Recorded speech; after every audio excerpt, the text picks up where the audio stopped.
শুভ দুপুর সকলকে। বলো, কালকে খুব একটা ঠান্ডা ছিল না, কিন্তু আজকে ঘুম থেকে উঠে দেখি সেই ঠান্ডা।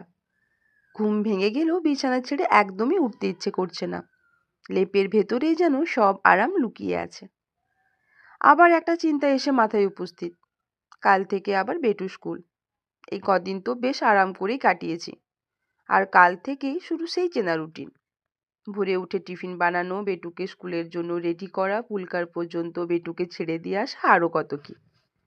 এই ঠান্ডায় উঠে সকালে জলে কাজ করা সত্যিই খুব কষ্টকর। মনটা একদমই সায় দিচ্ছে না। মাঝে মাঝে মনে হচ্ছে কয়েকদিনের জন্য সব কাজ ফেলে কোথাও পালিয়ে যাই। কিন্তু পালিয়ে যাবই বা কোথায়? যেখানেই যাব সেখানেও তো ঠান্ডা। ঠান্ডার হাত থেকে বাঁচার একমাত্র উপায় লেপের ভেতর শুয়ে থাকা, কিন্তু যেটা একেবারেই অসম্ভব।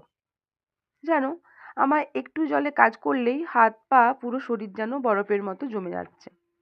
কষ্ট হলেও মনের কথাগুলো তোমাদের সাথে শেয়ার করলাম। সবচেয়ে মজার ব্যাপার কি জানো? কথাগুলো তো শেয়ার করে ফেললাম, কিন্তু এই শীতে যদি কেউ একটু কাজের ভাগ নিত তাহলে বেশ ভালো হতো। কিন্তু কাজের ভাগ নেওয়ার এই শীতে কেউই নেই।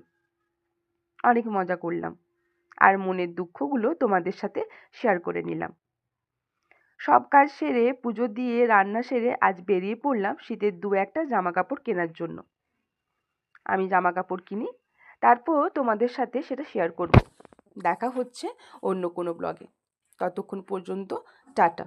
সবাই ভালো থেকো, সুস্থ থেকো।